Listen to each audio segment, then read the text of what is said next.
그게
2023 has been a jam-packed year for competitive Overwatch, and before it wraps up, you know we had to squeeze in one more season of Contenders Korea. My name's Possible, that guy's LaFawn, and we're here for the fall series of Contenders Korea. It's gonna be jam-packed in and of its own right, LaFawn. I mean, we got open teams coming up, we got returning teams from now the Overwatch League, our Contenders teams like Pokerface, Dreamers, and those guys.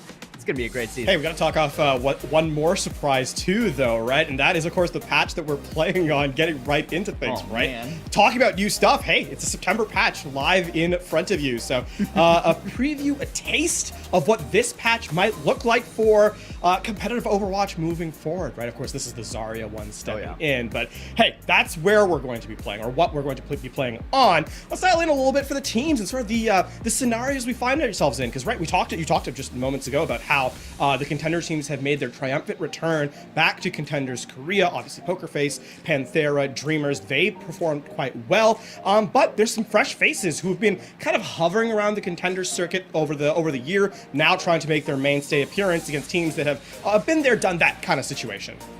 And it's split right down the middle, too. We got 5 teams coming back from Overwatch League knockouts and opens and such, and 5 teams hungry to prove that they are next up for whatever next up may look like, you know, going into 2024 with more knockouts or whatever the format ends up being.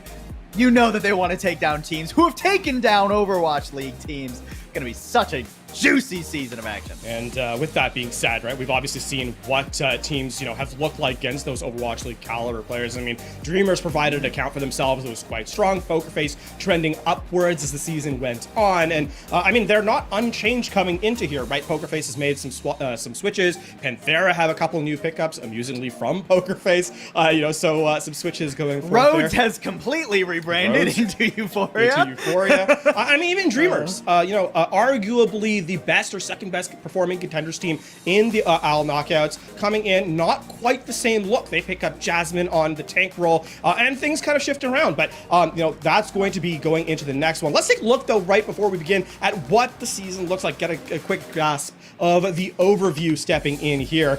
And I mean, it is talking about jam-packed season, right? This is going to be an intense group stages, only 2 weeks.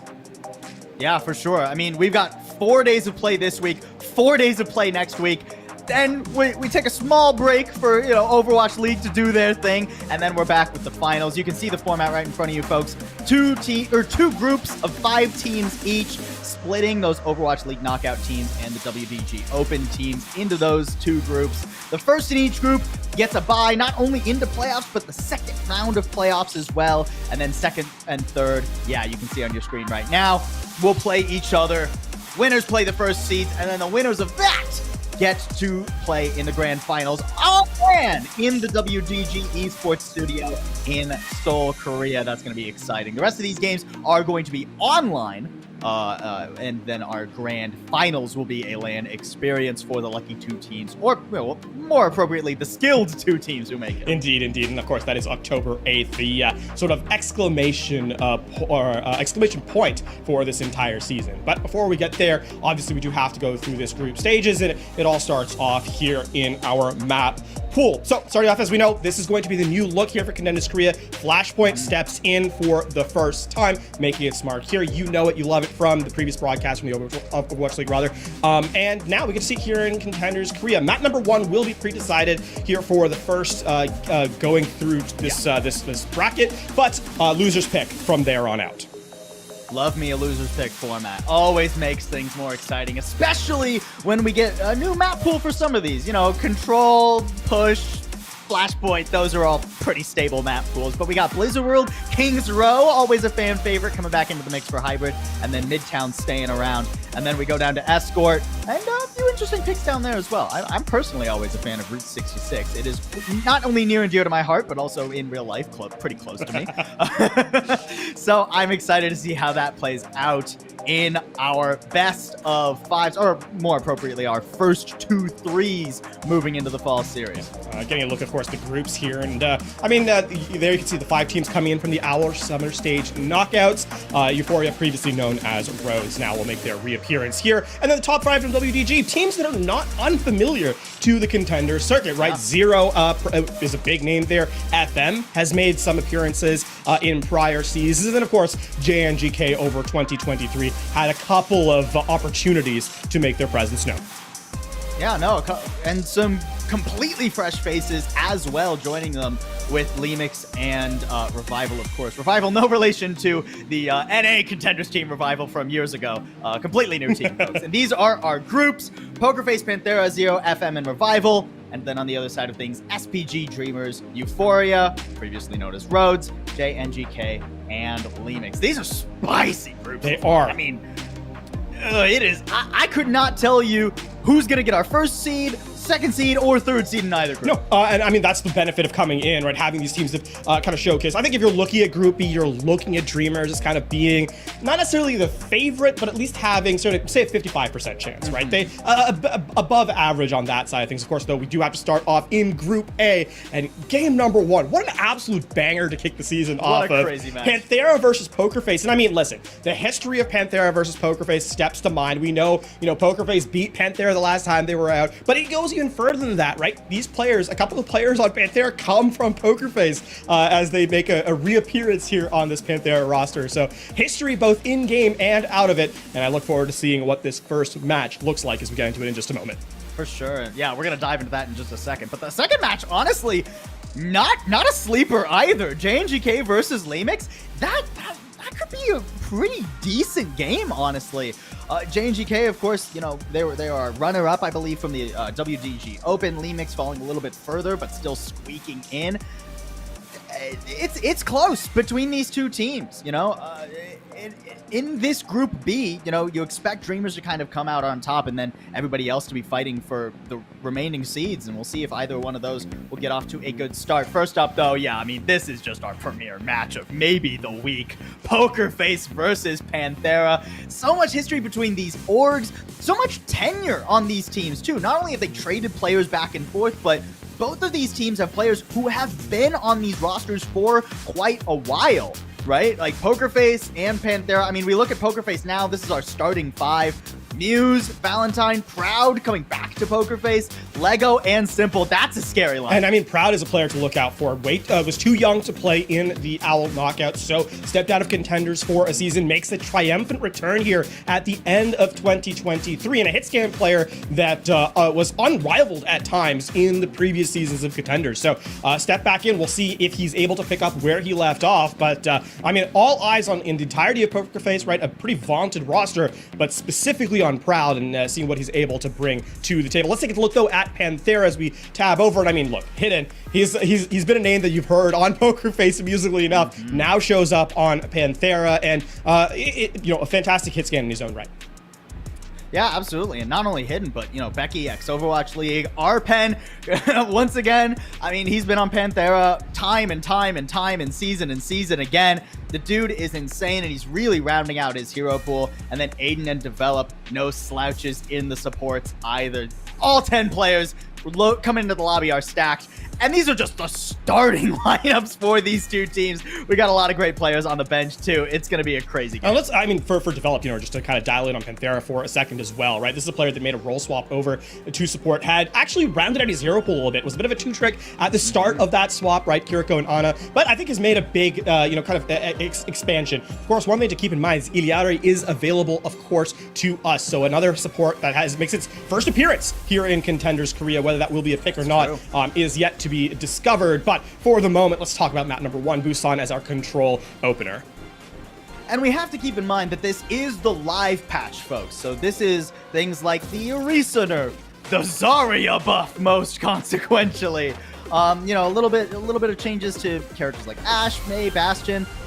The rumor is that we've been seeing a lot in scrims of Zarya, Sojourn, Genji, right? Like, that's kind of your core. But with Muse and Arpen starting, and with us going to Busan first as a map, you know, are we going to really see like 100% Zarya playtime? I'm not convinced. And I think that is going to be the biggest thing here, especially for Poker Face and Panthera as we load in. These two teams, right, you know, I mean, Muse not historically known for those off-tank situations, very flexible overall, but that's going to be the big difference. And of course, Arpen. I mean, listen, Arpen, you know him, you love him. Doomfist, if he can pick it, he's going to try and make it work. And look at that. He's going to try it, man. I mean, Arpen is a nasty Doomfist player. We'll see if he's maybe a couple steps ahead. Hidden and Proud rolling out on exactly what we expect from these two teams. But honestly, pretty different compositions other than just the Sojourn. You can see Valentine already getting in the mix. This is going to be a lot of Valentine bullying Panthera, Muse giving him bubbles, and Panthera trying to find gaps in those bubble timings to get their picks. I mean, that's the big change, right? Using the projected barrier here makes a ton of sense now with those buffs, the size increase, and of course the damage it can withstand as well. There's that first bubble onto Valentine. Hasn't been able to do much with it, though. Ooh, not an ideal bubble there either. There was not really much of a threat onto Proud, and Valentine's going to pay the price after that railgun shot comes in. Now Panthera, who were stuck in a choke for so long, finally making their move. Another bubble used to try and keep Proud alive. He'll have to slide away from the point. Sure, Poker Face get a few measly percentage here. Proud trying to bully Hidden, but the whiff is Rail, and Hidden slips away. Proud on the chase, and manages to get something there. Unbelievable. Now, Arpen, yeah, he doesn't have enough feet to stand on. He's so low. How is he still alive? How would we not chase down Arpen? He gets away. 27% versus 13. This is a very scrappy fight. This is not an ideal setup actually for Poker Face. They've not been able to really get Muse online, right? The bubbles, as you highlighted, have not been efficient. And as a result, the energy just has not been there. And on top of that, look at the ult charge. Valentine, frankly, has not done anything with those bubbles that has been afforded. And you need your Genji to actually kind of gain space here because you're going to be the main recipient of the Zarya resources. Proud has been doing a phenomenal job, though. I've been missing seeing him. Too bad he wasn't old enough to play in the Overwatch League knockouts. Now he gets a very well-timed bubble. That's what we've been looking for from Muse. And no, Arpen's not going to be able to do anything with that. Hidden eventually getting rid of Proud, but far too little, far too late. And that's more of what we're expecting to see him. The one thing about Proud, and this was true back when he played in Contenders, you know, seasons ago, give him an inch, he will absolutely take 3 of your heads off. Oh, for sure. Now, here that's the expression, right? Listen, welcome back to Contenders Korea. This is our sort of modus operandi. Regardless, playing through ultimates now is going to be the big deal for Poker Face, right? You don't want to overspend here, and that, unfortunately, has been sort of a marker in the recent, you know, sort of games in APAC, and the Contenders teams were not immune to that in the out knockouts. We'll see if they're able to recover from that style here as we get to our first ultimate fight. Poker Face don't have to spend this though, unless Panthera actually pushed in. Finally, Arpen on them. Winston now leaps into the fray, but again, just not enough assistance for him. The rest of his team stuck behind. Valentine hitting him with a blade. Only good for one, but honestly, that's more than enough at this point. This rally from Aiden's not going to accomplish anything other than keeping him alive. Did they get staggered? They're stuck in this alley. Here comes a grab. Muse cleaning it up beautifully. An excellent decision from Poker Face to take advantage of those out of position, weakened, abandoned players and get themselves a first round. Amusingly enough, there was like really one ult fight in this round, right? And I mean, part of that is it's essentially a 100-0 setup, so that kind of plays into it. But realistically, also Panthera just not playing quickly enough, and they don't really take an engagement, right? We haven't really seen Arpen create space on this Doomfist. And with that in mind, Panthera end up just kind of going by the wayside. So a much faster look from Panthera is going to be expected. And keep in mind, this is not an expectation that I think is too elevated for these two teams. We've seen from them not a couple of weeks ago them being able to play so much more quickly against, you know, the Overwatch League team. So I really have high hopes for them here, especially as we get into round number 2 and beyond. Kind of feels like Panthera is still figuring out the meta, though. This is the 3rd dive tank Arpen's played. All he needs to do is select D.Va, and we'll have a dive smorgasbord on our hands for Panthera. Hidden over to the Widowmaker. I do like this pick with the Zarya coming out. It's much harder to try and, like, anticipate a Widow headshot than it is a railgun, where you can sort of see what the charge is like on the enemy's Sojourn. So an interesting selection here. Hidden on a very deep angle, too. Bit of an awkward rotation here from Poker Face. Becky and Arpen, they're not finding an opening, and Proud, rather, will manage to get rid of them. Valentine with pressure on the backline, too, already forces out the Immortality field. That is a team ripe for the picking if Poker Face decide to push, and decide to push they do. Valentine chopping him to bits. Listen, when Zarya is in the meta, Reaper is not too far off, you know? He's knocking on the door somewhere, yeah. And there it is. And however, it all starts off with Proud with a very good pick off onto Becky. That reduces that pressure from the 2-man hit squad that is Arpen and the Tracer player, and it also just opens up Valentine to go in aggressively without being poked out, right? The one problem with this Zarya comp is it cannot really get into position quickly, but if you get rid of the Tracer, there's nothing to really pressure you down from afar, and so Proud just opens up the fight single-handedly. Panthera need much more decisive dives onto some of these players, but again, who are you diving, right? Like, the best target is arguably Proud. Hidden, how have you ended up here? Hidden, how have you made your way across the entire map on the Widowmaker? And honestly, he actually gets out. Aiden, maybe you shouldn't have pushed that far up with him. Gonna cost him the Immortality field. A vital cooldown to keep himself alive. Pulse bomb from Becky whips too, or at least gets blocked by the bubble from Muse. He's a little low, but still kept up. Simple, throwing out a Kitsune rush, and Panthera, they don't even want to go toe-to-toe with that. They're trying to run away, but Aiden's getting chased down. Where is this man's assistance? Valentine just slowly eats away at him. Arpen at least trading it for something on the other side, but is it really going to be worth it? 3v5 now on the objective. Hidden has a pretty decent angle, but Poker Face playing line of sight well until Valentine gets knocked out into the open. This is what Panthera have been waiting for.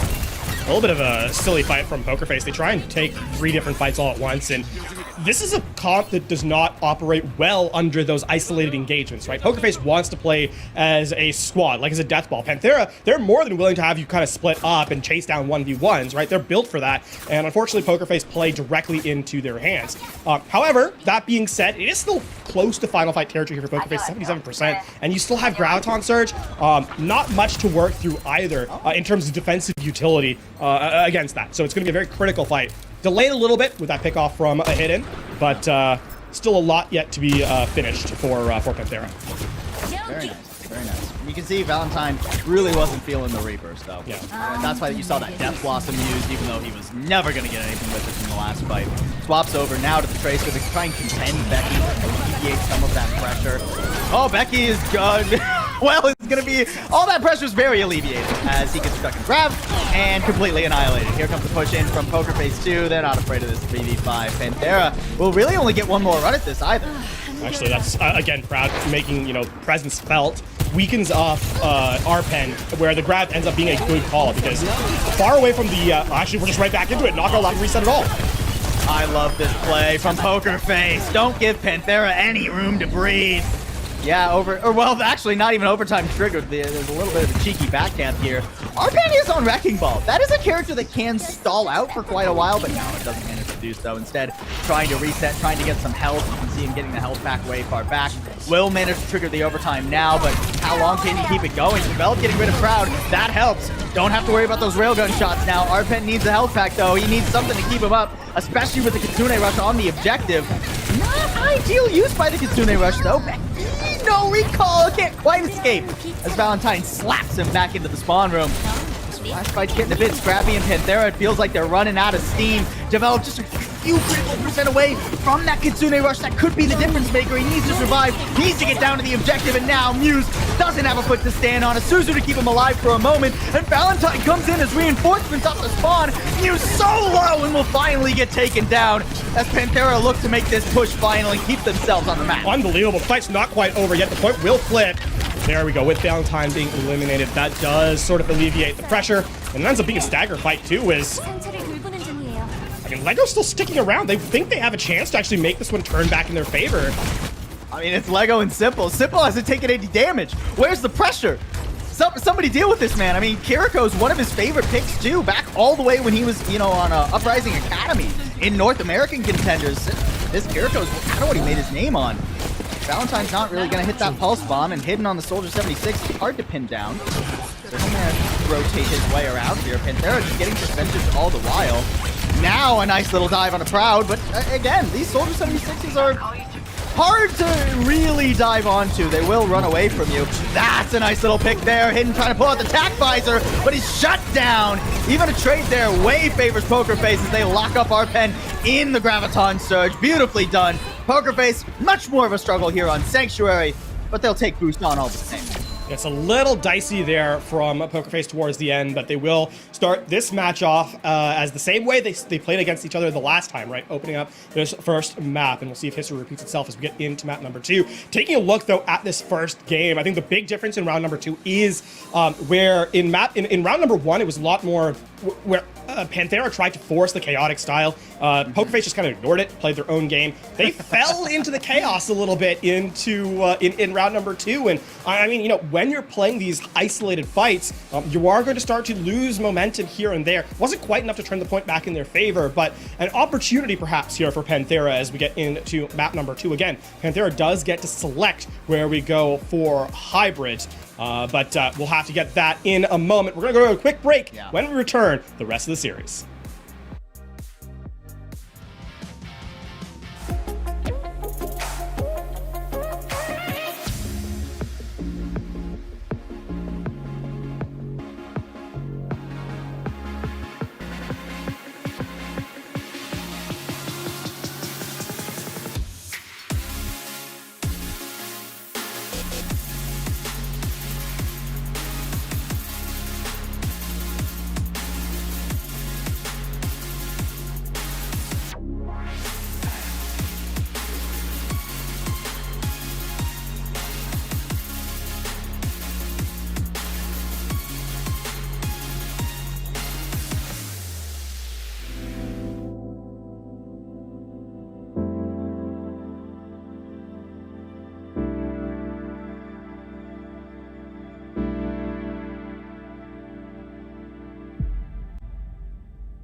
Welcome back, folks. We just had map number 1 in our very first series of the fall series. Poker Face, pretty clean on downtown of Busan. A little bit more of a struggle is that chaos that you were talking about, Lafon, comes into play a bit more. You know, a big open map like Sanctuary, not quite as decisive as downtown would be. Not quite as clean. You know, you have 2 entry points on downtown, but 3, I guess, technically. But who goes on the one by the train tracks, really? So 2 entry points, we'll call it. Whereas Sanctuary, bigger map, a lot more flow. We saw some very wild positionings from a lot of players as a team circled around each other for a while. But now we go to our map number 2 of Hybrid. And we get to see the selection from Panthera as they lost out that first map. So we had to Midtown, actually, amusingly enough. I would not have expected this one coming in. And so this, I think, opens up a lot of questions for me in terms of what the read from Panthera has been in this meta. Obviously, we've heard, you know, sort of the idea, and we saw a little bit in the WG Open, right? The previous kind of tournament that fed into Contenders, that Zarya look is really popular amongst teams. That's what Poker Face rolled out on. But Panthera seems to go to the beat of their own drum, and I think heading into Midtown, that is going to continue just a little bit further. I don't necessarily expect to see a ton of Zarya coming in from Panthera with this selection, right? Especially if you can think about like second point. It's a lot easier to assail with that vertical mobility that Arpen likes to use with the Wrecking Ball and the Doomfist, and really all you have to kind of contend with is that first point. And if you can kind of find value there, then maybe the rest of the map kind of opens up to you. Yeah, I mean, you know, Arpen, if he's going to be able to play a dive tank, he's going to try and play a dive tank, right? Primarily the Doomfist. Winston's fine for him. Wrecking Ball also is in his pool. And then, you know, we can think of things like the Junker Queen maybe a little bit later, but sure. Junker Queen into a Zarya, I don't know about that one. So yeah, that's gonna be tough. We'll see how things go here. We do have some substitutes across the board here, actually, for both teams. For Poker Face, basically wholesale swaps, right? We get to see Finale instead of Valentine. I believe Muse is stepping out as well. Peppy makes a return there, and Lego stepping out for Karu. So expectation, double flex support, maybe, right? Likely. Yeah, I mean, Karu, historically we've seen on Flexum. And if you were gonna sub Lego out, it would not be to not play a main, or it wouldn't be to play some other main support, right? So expecting maybe like the Ana Bap, the Ana Kiriko, something like that in the backline. Let's take a look at the maps though as we head to, of course, there is Midtown front and center for Hybrid. A map that's been somewhat maligned recently, I think, you know, in general parlance. We haven't seen, the second point is so difficult to approach, right? That high ground bridge is, if you lose your momentum, you can get stopped pretty easily. Well, and that's where I think, you know, should we make it to the second point for Panthera, if they can focus the map on success of the second point Panthera, right? Yeah. That's where things like the Winston and the Doomfist really do kind of hit their stride. There's a lot of great engagement angles, whether you're attacking or defending for the Doomfist and the Zarya. Much more difficult with a lot of that verticality. It's really long rotations to try and get control of the bridge there. Of course, Peppy coming in means that we're actually not going to be seeing much of the Zarya at all. And actually, Sungan is in for Panthera too. So never mind any of the stuff we were talking about with the Doomfist. It's just going to be that Sigma head-to-head. It's been a while since we've seen just a straight-up Sigma mirror on Midtown. But like when this map came out, this was what everybody was wanting. Well, I mean, Sigma can control this archway pretty easily, almost single-handedly, right? With just a little bit of healing. And keep in mind, with the Iliari stepping in from both teams, right? The Sigma can play in line of sight of the turret, and all of a sudden, a real threat. One that's really tough to dislodge, especially defensively. So we'll see how well Poker Face are able to kind of drain the clock, opening up. And that means that the DPS have to go for, you know, aggressive angles, going for those big shots in the Widow and in the Hanzo. Can we talk about how it's simple and develop on the Iliari as well? Yeah. So I can't imagine 2 more terrifying Contenders players to get on such a damage-heavy support. Simple, of course, I mean, has always been a very damage-heavy support, whether it's the Kiriko or the Zen, and then develop ex-hit scan player. So, you know, I'm sure the guy can hit his shots. Right now, Panthera just prodding at the attack. They are running double sniper currently. This can be a little bit slow. Not when Becky's here, though. Not when Becky's teamed up with Develop and hitting those shots. That's well done. Pylon taken out too, so Finale really playing this far forward. So aggressive. The healing Pylon almost Good enough for Develop to keep Becky up, but just barely. Finale will get that one. It is great at the end of the day, though, so 4v3 Panthera are making their way up to the objective. Now it's all about getting Proud online. Keeping Proud alive is what allows Pokerface back into this. Actually, Peppy doing a good job of holding space. They're not going to really get in for free, and now Panthera has to be careful about the respawners stepping back in.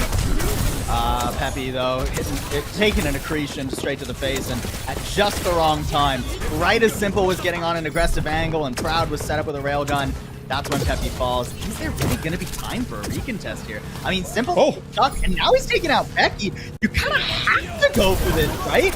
There goes Finale in with a focusing beam. He copies the Sigma too. Sigma copy can be a little bit tricky, but it gives him good staying power while you wait for Peppy to come fully back. Now Peppy's return. Finale gets one, and Pokerface have reformed on the objective. That is a really good duplicate by Finale. Sigma, not a great playmaking duplicate target, but what it's really good at is survivability, right? We saw the shield, we saw the kinetic grasp, and it is what allows Pokerface to stabilize. That being said, stabilization not quite done. Captive Sun brought in, and Develop doesn't want to end the fight here. Develop trying to make this happen, but Peppy still has support. Peppy still has full health, and the Pulse Bomb doesn't hit him either. Finally Sung on back, or Panthera really gonna try and force this? Doesn't seem like it. I think it's with just 2 players left really in the thick of things, you do have to reset. Very messy. I think this has been the kind of the style of Panthera today. Not very decisive fights, not very clean execution, and critically, time is no longer on their side. 90 seconds left. And, I mean, you're not really yet at those big pickups. Hidden, maybe a Bob. You have to wait now for that respawn. Oh, Proud just barely getting out of that one. I mean, that's it. Even if he hadn't, I mean, Simple and Finale were putting in the work. Interesting, too, for Finale. I mean, you saw Karu trying to hit those lob healing grenades on him on the wall far away. Finale doesn't really get much healing in this composition, but I guess he doesn't super need it. That's not the best Bob. I'm going to be honest. I'm not sure what that Bob was supposed to accomplish. I think Panthera felt like it was like 20 seconds left instead of 60. That's the only, that's a charitable interpretation of that Bob, because Hidden is not switching. And I mean, now Panthera have nothing, right? Sure, you have Gravitic Flux, but you're walking in to 5 ultimates on Pokerface's side, and there's only 40 seconds left. This is final fight. Panthera need a bit of a miracle here on their map pick as well. Becky trying to dodge past and just get into a position where he can trigger the overtime. Gravitic Flux doesn't really put much of a pep in Panthera's step either. Peppy instead just barraging Sungon, completely falls by the wayside. Captive Sun too on a duplicate. That's brutal from Finale. That's a playmaking duplicate if I've ever seen one. Yeah, it's not looking good for Panthera. And now Sungon brings the Doomfist in, trying to get a last second contest. I don't know that Sungon even makes it to the point. It doesn't look like it. Oh, no. Becky, just barely. Just barely. I thought he didn't quite get his toes on there. The jump actually threw me off. Nobody can extend the overtime, though. 76.2%, and that's it. Decision-making has been Panthera's weakness today through 2 maps, and unfortunately for them, this now puts them in a position where they have to get essentially a full hold to take their map pick. Keep that in mind, right? This is Panthera getting the selection back in their favor. Yeah, tough stuff here. Good to see Finale back with Pokerface, too. I mean, when Pokerface were super dominant earlier this year, right? Like, going into the very first knockout, like the summer knockouts, right? It was largely because Finale was such a monster in this league. Then, you know, plays with Vegas. We won't talk about it. But now he's back where he truly belongs, and he is feasting here in Contender. And I mean, you know, also critically, doesn't have to be the straight-up carry anymore, right? You can kind of. He's got Proud. Proud has been sort of the focus of the sort of DPS conversation, and what that means is it's not that Finale is not a carry level player. He absolutely is, and we've seen it from the moon past. But it allows him to kind of sneak behind in the conversation, and Panthera, they're so worried about what Proud can do, you know, because of that outsized impact he has, that Finale can quietly carry in the background, and that's a really deadly situation to be in if you're the opposition. It doesn't even require resources for it, yeah. Right? We saw how little healing Finale was receiving there. Excellent start for Pokerface in this series against probably their biggest competitor in this group as well, and they're making it look pretty easy so far. Panthera, they're going to have a very solid defense. Becky on the Mei. I'm not in love with that, if I'm going to be honest with you. At least it's decent into the Genji. Should Finale try and face check Becky? I mean, Becky's not really giving him much of a choice right now, chasing him into that congested room. Nice little deflect there, and the shield coming out from Peppy, too. Guys are taking quite a bit of damage. This is a hard choke to breach. Unless you're running like a very speedy composition. Even with the shields from Peppy, it's tough, man. Yeah, look, Finale's already down. Becky's moving on in. Develop's even looking for more here. There's just no way for Pokerface to step up. And this is what Panthera needs to do with his composition, right? Just stall, delay, and prevent Pokerface from taking space. Because once Pokerface gets out in the open, they have better fighting potential, right? It's in these choke points that they have the advantage. And, well, I mean, that advantage has been withered away as Proud gets an elimination. That's a nice wall, though. Will be traded straight on back. One DPS or another. And Peppy, whoa! Way too eager to try and take advantage of that one player down that was quickly equalized. Panthera very much punished the overstep.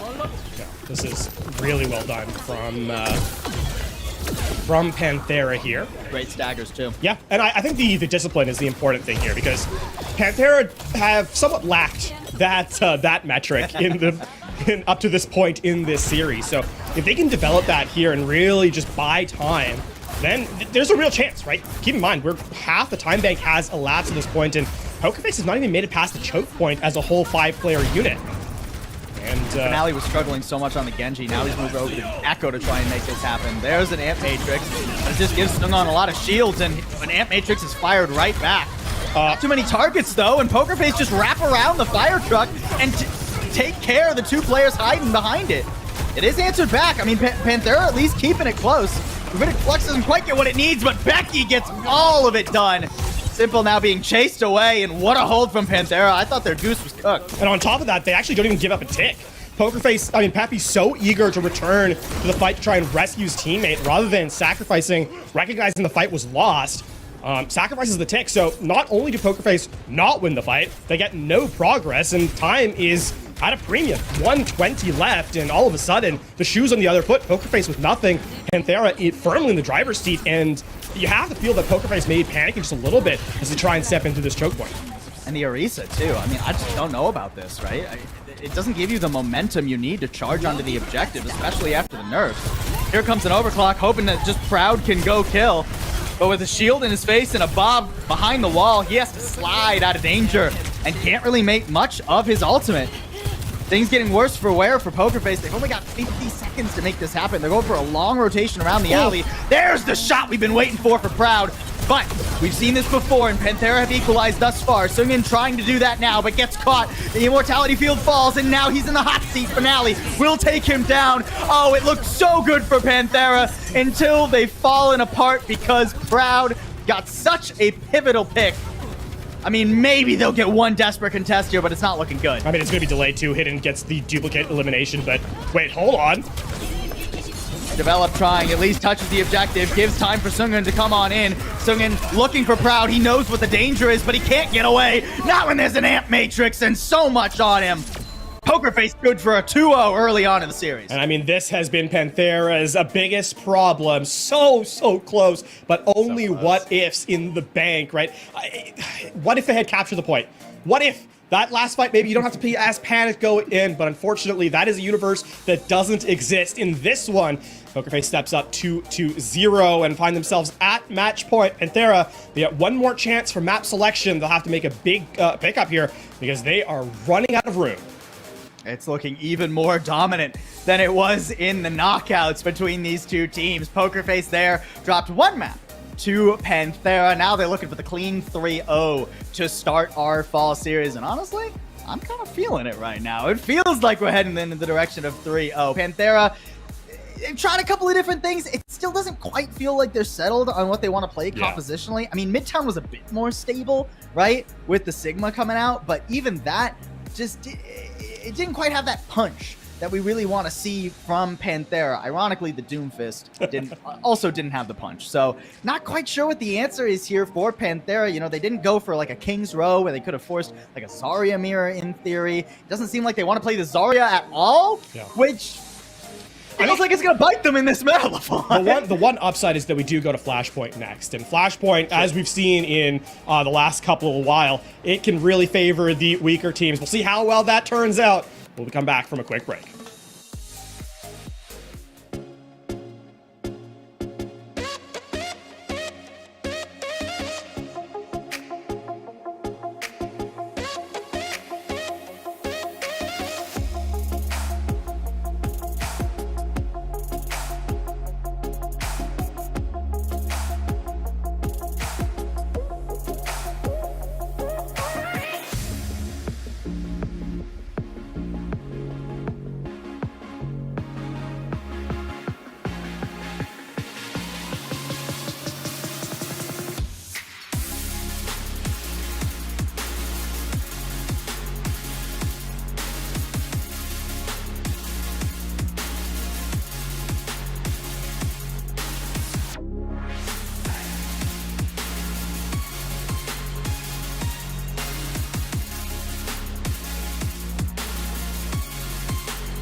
Pokerface with a pretty dominant start thus far. Not to say that Panthera haven't had their moments, LaFon, but I think it's hard to say that Pokerface isn't in firm control of this series. Yeah, you're a lot more generous with that plurality than I would be. Coming in. We got to head to Flashpoint next, though, right? And exciting. This is actually the first time you and I are commentating over Flashpoint, which bit of an exciting one, bit of a nervous one here from us, not gonna lie. As we step into it, though, this does mirror Control in a lot of ways. Very chaotic, very fast-paced. Obviously, it's a first to 3 points. You have to take 3 points to win the map out. The one difference from Control that Flashpoint really steps up is you don't get a lot of attempts at a point, right? Lose 2 fights and you've probably lost the objective. So being quick is going to be of critical importance here, and that, unfortunately for Panthera, has been a big weakness for them. Yeah, I mean, if you'd asked me a year ago if we would ever get a map type in Overwatch that played faster than Control does, I would have called you a loon. I would have said you were crazy. But here we are with Flashpoint in the mix. It really tests teams on how quickly they're able to make decisions. Yeah. And I mean, that's a big thing at the Contenders level, right? I mean, you know, we talked about it last year with O2 Blast. We've talked about it with Pokerface and Panthera before. Actually, when Panthera was really good, one of the reasons that they were so dominant was because that they were such a fast-paced team. Yeah. So it'll be interesting to see how they handle Suravasa to try and start off their reverse sweep, already down 2-0. Reminder, it's first to 3 here, and it's loser pick. So after picking Midtown, that didn't go so well. Now we're going to Suravasa. Panthera, you got to pull it back now.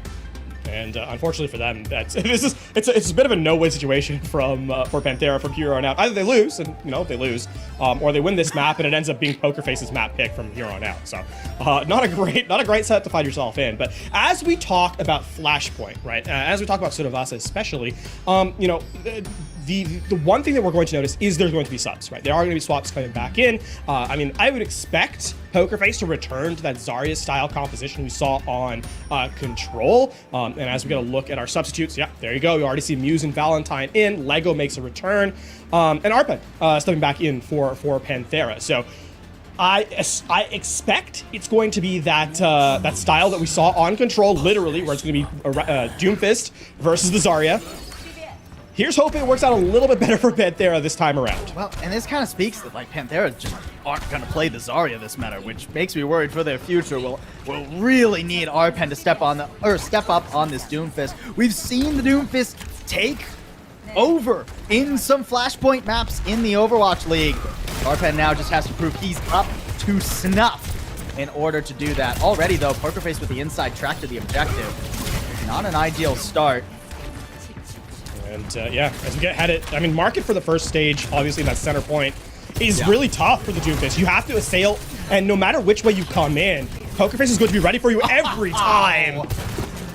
And Proud, I have missed you so dearly. It's good to have you back, buddy. Reminder that the last time we saw this guy play in the realm of Korea was when he helped carry O2 Blast into the summer knockouts in the first place, in their first place position as well. I mean, the dude is just insane despite being too young for the knockouts himself. Yeah, this is the big problem with playing with the Ana here from Isabella is you don't actually do anything, right? There's too many cleanses on Pokerface's side. It just feels like a suboptimal composition to be playing into the Zarya here. I mean, same with the Doomfist too, right? I mean, Arpen really is gonna struggle to find damage that sticks, because it's not a one-shot kill like it was eons ago. You gotta follow up with that damage. Even if you toss it into the wall, Muse is gonna have a bubble after just a quick second. An empowered punch might help, but you need to go now, and the punches has a cooldown, and he whips it then too. Arpen not having any fun, and now the rest of his team stuck in a grab. Pokerface with a dominant first point in market. And I mean, that's an ult-for-ult trade, right? That is literally 1-for-1, and Pokerface have not even had a death yet, right? This is a flawless first round. We head to point number 2, and I mean, this does not get easier. It's such a far path for Panthera, and they're so much slower without the Lucio, right? You're running the Brig Ana.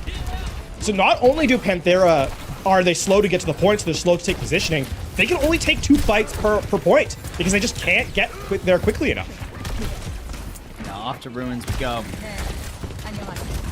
Simple with a Kitsune Rush too. I mean, even if you find a good engagement, how do you continue that momentum when the second you engage, Kitsune Rush beat, they're both going to be available. Becky really needs to hit the stick of a lifetime, and already that Kitsune Rush giving lower cooldown Suzu's. Panthera, they just don't want to be anywhere near Pokerface right now.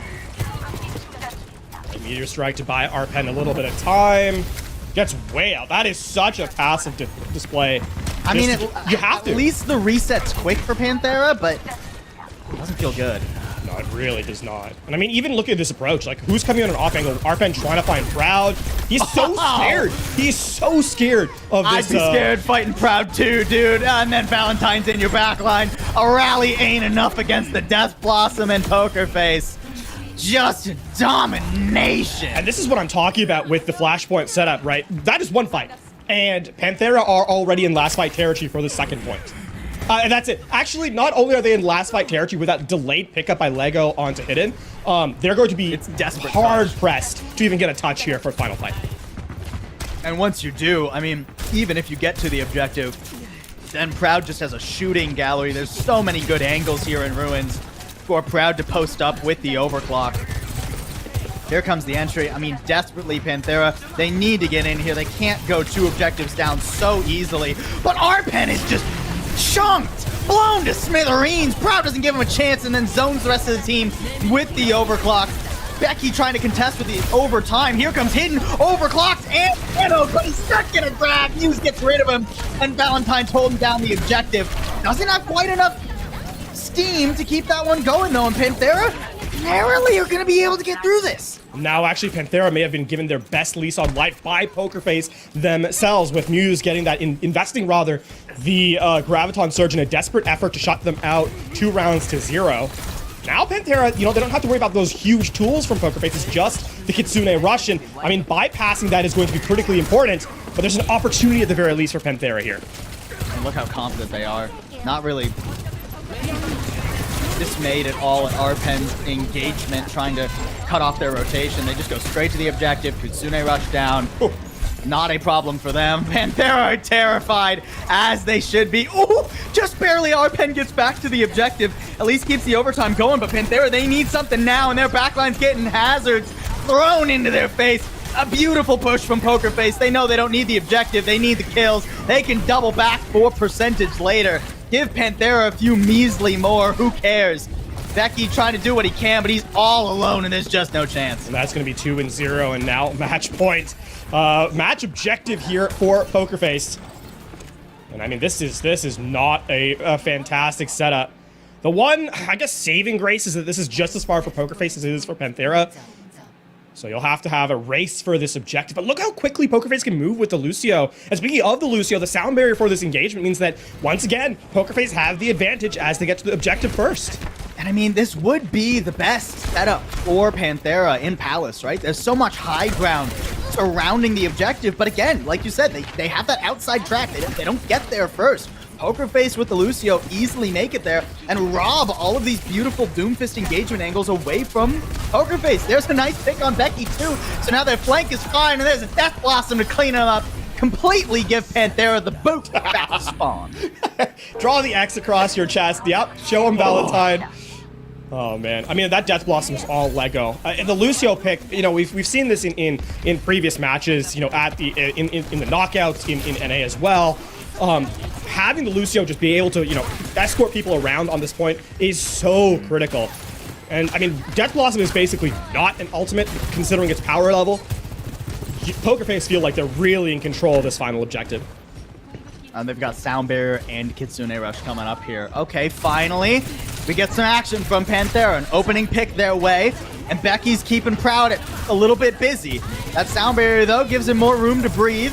Here comes the double ult in from Panthera, or triple, rather, as Hidden's got an overclock and puts it to good use.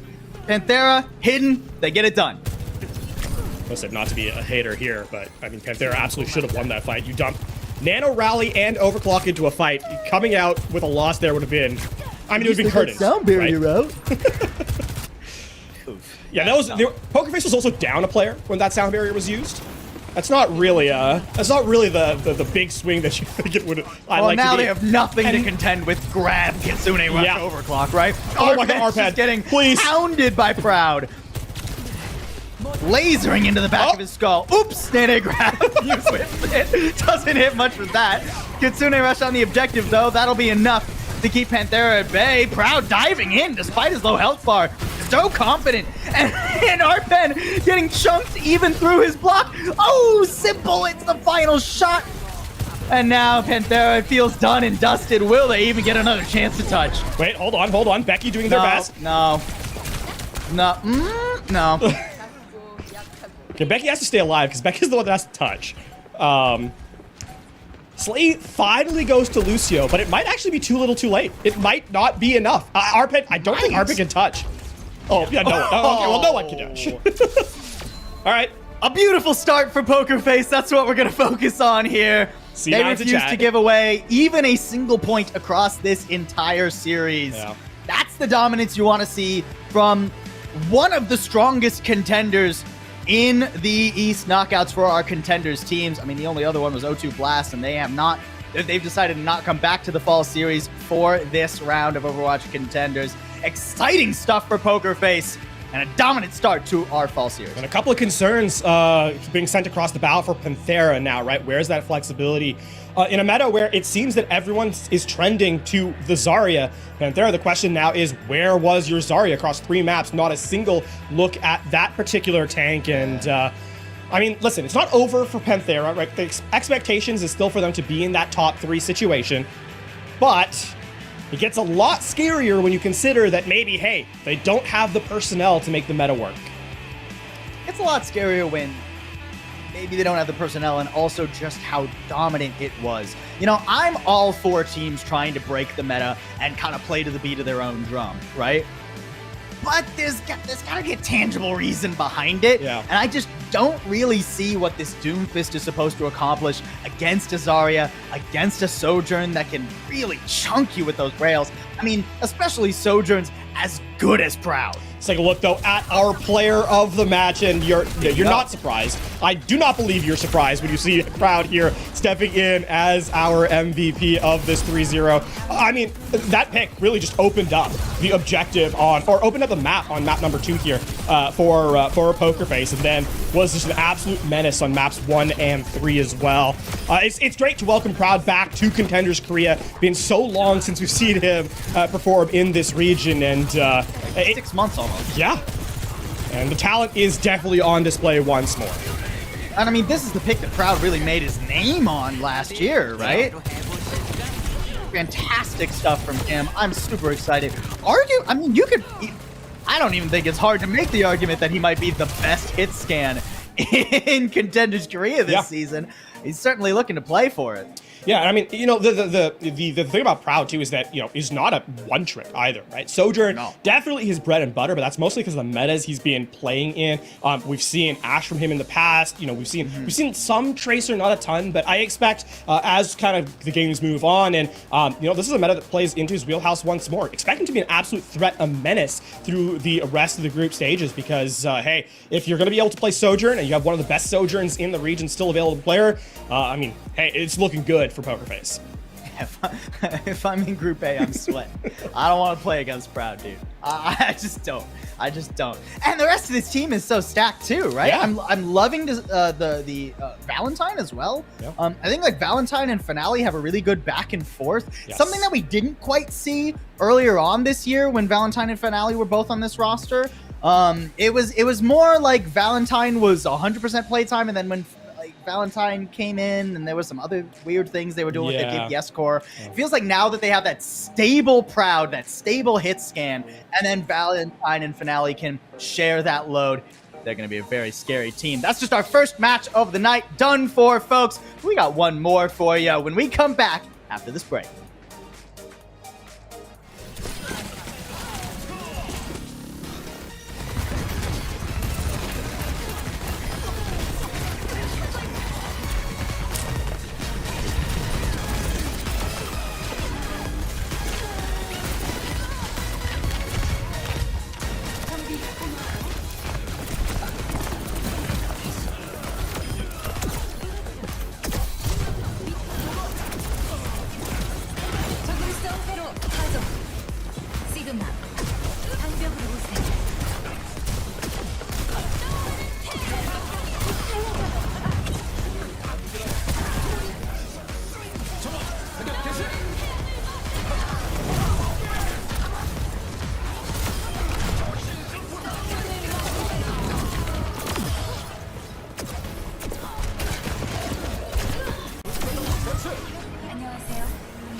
We're halfway through our first day of the fall series here. Hopefully a little less than half. You know, hopefully we get a longer second series than we did the first, because the first series was Poker Face taking Panthera to town and throwing them in the river. They did not give a single inch to Panthera that entire series. But now, instead of some Contenders returnees, we get some WDG Open hopeful up-and-comers, I should say. We've got JNGK versus Lemix FC for our second match of the night. And I mean, this is an interesting one because JNGK has been sort of flirting with Contenders for the last couple of, actually almost a year now, right?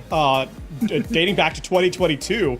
Whereas Lemix, this is the first time appearance as we're getting a look in. And hey, I mean, let's look at that head JNGK versus Lemix FC. And I mean, listen, Lemix, no shortage of personalities on this squad. Truly. Grace, probably the biggest name, I think, in terms of what they're able to do. But let's take a look at JNGK. A much changed roster this time around. Yes. Yeah, no, I mean, JNGK, up until this season, one of the things that we knew for them is they had one roster and they stuck with it for forever. Well, they're not sticking with it anymore. They've picked up some pretty strong additions, too. I mean, Pressure and Off joining this team. Spit looked pretty good when we saw him previously. And then some new faces as well in Arch and Tamper. I believe this is the introduction, Contenders Korea debut for those latter two players. So we'll see how well they're able to make their first time appearance.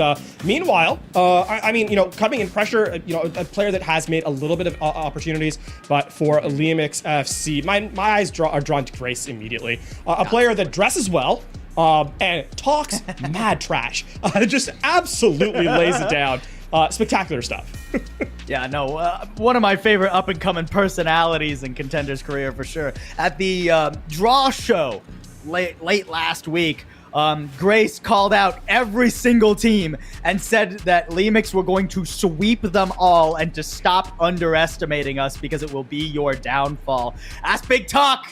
We'll see if they can back it up. Soki-chan we've seen before as well. Soki-chan, not too bad of a performance. I think some decent tracer. We'll see how he performs theoretically on the Sojourn coming into this match.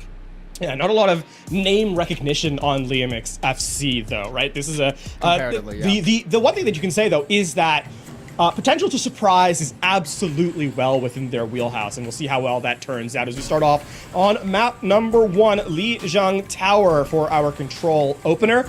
And as we can kind of talk about, right, this is a new patch, right? The expectation, sort of the word on the grapevine is that Zarya has been sort of the mainstay on the tank role. And as we saw in our previous match, that has some validity to it. Now, how well can both these teams kind of coordinate to that style remains to be seen. Yeah, I mean, Lijiang Tower, for a first map too, I mean, it gives you so many options, even in really heavy metas like we're seeing with the Zarya. I think Zarya is going to be pretty good on most of these points, but you know, when we get to Night Market, when we get to Gardens, right? I mean, heck, Panthera would have loved to have played Lijiang first. They're going to ran the Doomfist a little bit more. We'll see. That's not necessarily in the wheelhouse of either Pressure or Grace. They've both historically been that sort of quote-unquote off-tank player, so no surprises here. They're both hovering the Zarya. Yeah, and I mean, the other thing to note, too, is these two teams came from WDG Opens, right? They have playtime in a competitive environment on this patch. So as we roll out onto Night Market for the first time, not really a surprise from either of these squads. The only thing here off, actually a player to watch out for, formerly a flex support, now playing the Lucio. Yeah, and I mean, the only compositional difference is Ampere versus Spint. Ampere trying to go for a little bit more face-forward damage into the enemy tank, whereas Spint is going to be looking to pressure the backline or just team up on Grace. Talk big smack to go down first. At least it's worthwhile. Ampere and Soki-chan making up the deficit there. And JNGK are trapped in this room right now, off trying to keep the wolves at bay. Ooh, okay. Ampere does manage to bounce over to the health pack, and Lemix get first track and first cap. Now, the problem is, how are you going to get Grace to get back with your team? You can see, okay, we'll actually rotate through the outside, through the, to get right back into the front line. So, back to 5v5. First bubble expended from JNGK. Not a lot of space gain from it, though. JNGK are trying to fully push Lemix out onto the coastline. Tamper falls, a nice shot there from Soki-chan, already doing fine work. Ampere a little bit too far forward, and Grace not really finding much of an angle to work with. Pressure really outpacing him to the grab, too. Grace does have plenty of charge, though, and that's enough, especially with that Ant Matrix, to push JNGK back after a measly 16. Yeah, they'll equalize for a moment, but Lemix returns with a vengeance. And I will highlight, though, that was the fight that Lemix invested in, right? They used the Amplification Matrix and are able to kind of build up. Now, this is a critical fight for JNGK. They have support and ultimate advantage, and they're going to have the Graviton Surge ahead of Grace. Quick and aggressive has to be the name of the game here for them. Oh, Railgun just not quite charged there, but eventually RK will find it. Yeah, I mean, the grab goes down. I think that's just to get Osiris, and you're not really going to need to pump many more ults into this. Lemix are scattered to the winds. And I mean, take the advantage of the ult generation difference there. And I mean, a solo grab there is perfectly reasonable because it takes the front-loaded damage away from Lemix. They're not able to kind of clean up afterwards, especially with a lack of defensive utility. The Sound Barrier wasn't available, and of course, Immortality had been spent. Now, for JNGK, it's all about mirroring ultimates that Lemix bring to the table, and then not overspending afterwards. Oh, my, Taylor's down. That was your way to stop the blade. No beat, no hope. Lemix are sent packing quick. Excellent read by Spent there. That is just a perfect fight from the Genji. The one player who can really stop that fight from going south is taken down early, and then you get another cleanup kill afterwards. And now, I mean, you're going to start to take a generous lead here on this first round. JNGK seem to have gotten their feet right back under them. And they've been so judicious with their ults, too. Lemix, no shortage on their own hands, but they need to actually stay alive, make this rotation cleanly. Grace and Pierce so low, and Osiris gets caught out. Not quite supported by Taylor there. The rotation is a little bit sloppy from Lemix, and one by one, they're picked off. I suppose the one benefit, if you're Lemix, is that you don't spend anything, so you can have 5 ults for last fight. But, I mean, at this point, Lemix has been so slow with these approaches that Grace is about to be lapped with the Graviton Surge Charge. I mean, already so many cooldowns having to be used to the Mortality Field. Oh, that's a nice ult! Empire taking advantage of JNGK's forward positioning there, sneaking above him, and giving Lemix all the momentum they need. Soki-chan with an overclock, maybe a little bit unnecessary, but it ensures that JNGK will get to the objective, and there's no chance to stop him. A grab to try and fire back. Beat now invested by both sides. This is scrappy, but all the while, Lemix have recapped the point, and they will stuff JNGK into this choke too. I really like this actually turnaround from Lemix, as they're not going to allow JNGK to get out for free. And this now actually pushes you into that pseudo final fight territory, especially with the fact that JNGK invest in that one. A sound barrier from off that really had was a preemptive sound barrier for damage that hadn't come through, and Grace is able to respond to the Graviton Surge, a place you love to be in if you're the tank player. So Lemix, point control with the Amp Matrix, looking to try and close this last fight off. And they already had some. Now, I mean, there's not much time here for JNGK. They immediately use the Amp Matrix and the overclock, but it's not in perfect tandem. RK thought that was going to the other side of the objective, so by the time he manages to reposition, everybody's absconded from view. Now Lemix, they are getting a little bit stuck in the back. Perfectly timed Immortality Field keeps Osiris up, but here comes the blade. Spins so low, can he actually get anything? A bubble stops him, but it also helps him. A beautiful bubble answered there by pressure, getting JNGK back in the driver's seat. Eventually Spint falls, but it's enough. JNGK with your first round here on Legion. Man, big blows going back and forth across the bow between these two teams. JNGK and Lemix, I mean, swinging, taking big swings. The big thing there at the very end is that everyone is focused on Spint, right? Both teams' entire hopes were on this Genji. There's been a quick replay for pressure at high energy, just chasing down everyone. Yeah, true. This is just, I mean, what's the laser beam equivalent of shooting fish in a barrel? Zarya at high energy. Okay, well, I was looking for a more apt metaphor than that. I guess we can hit the nail on the head. Lemix, I think this is going to be I mean, a must-win round, yes, in terms of, like, losing out the point, but this is also going to be Impure taking a little bit more space, being able to play much closer quarters. This is going to be a round favor to Lemix, and they have to win this one confidently. Oh, man, look at how much space Spin takes, though. Gets one bubble, and all of Lemix is heading for the hills. The second bubble, maybe he oversteps his bounds a little bit there. Yeah, you're still going into an entire enemy team. Sure, the bubble health got buffed up to 225, but that's not much when you got 5 people shooting at you. Man, Grace's APM is off the charts. Always doing something. Okay, so please swap off Grace. Not only his APM, but his DPI is too high for me. All right. Spinning around. Actually, Lemix, the beneficiary both of damage and healing in that fight.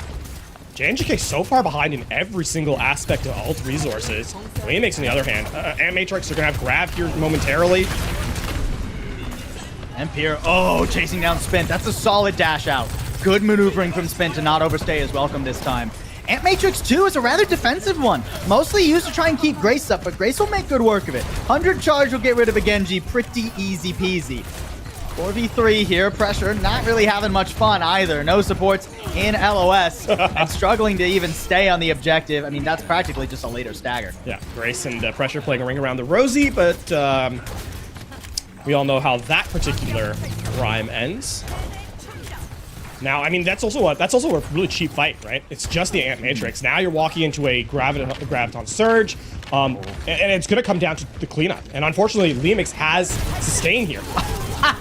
Spin trying to be cheeky, but making his way to the fight a little bit too late. That's a good beat, but a later sound barrier from Lemix gives them all the edge. Spin nearly getting rid of Soki-chan, but a perfectly timed Immortality Field keeps Lemix in the fray. RK getting rid of Taylor. That pins Lemix down, and they're not in the ideal position to defend this objective. There's a grab, thrown right back, and finally JNGK get what they need. Empire a little bit too far from the fray. Made good use of that death block, and he won't even hold on for more percentage. Now, though, it's going to be a very difficult fight for JNGK because the Genji, as much as you can close the gap, you're also very squishy in tight. So this Dragon Blade, so many tools to be able to kind of displace it and kind of kite it away. And really, that's the only ult that JNGK has. Meanwhile, Lemix can fight at a distance with the overclock. And that duel is going to be really, I think, what decides which team ends up winning this round.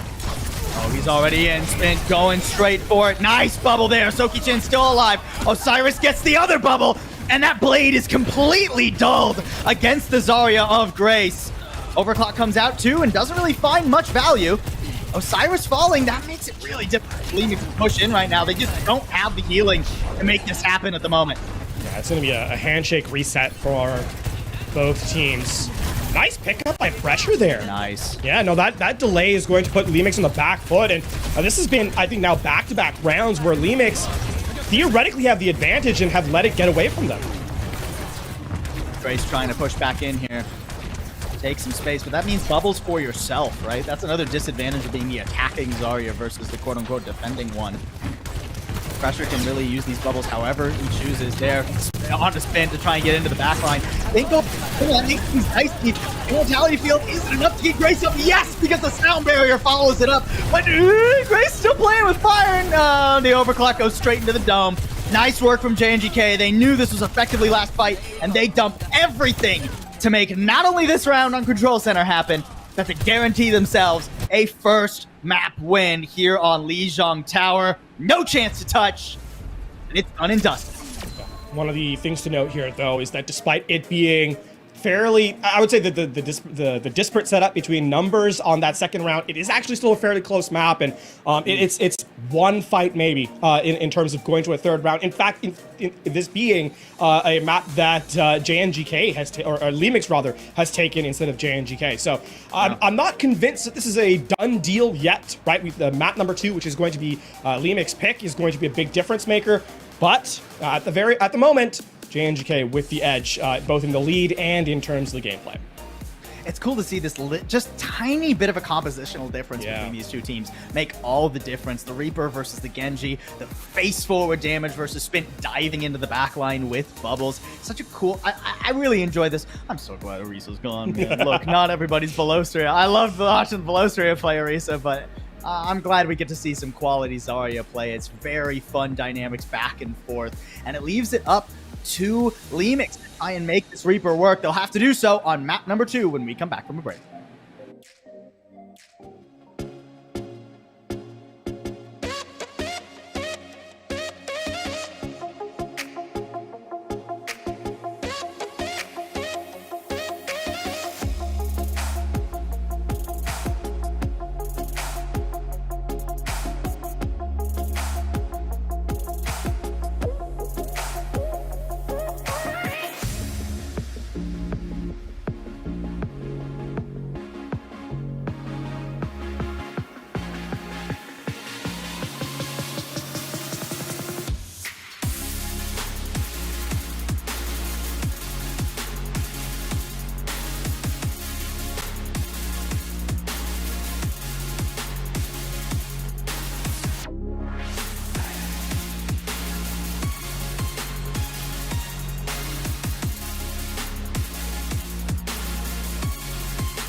JNGK off to a pretty good start with just the tiniest bit of compositional difference. They're able to take Lijiang Tower 2-0, although both stages were at least relatively close. Now we go on to map 2, we go on to hybrid, and Lemix are going to have a chance to answer right back.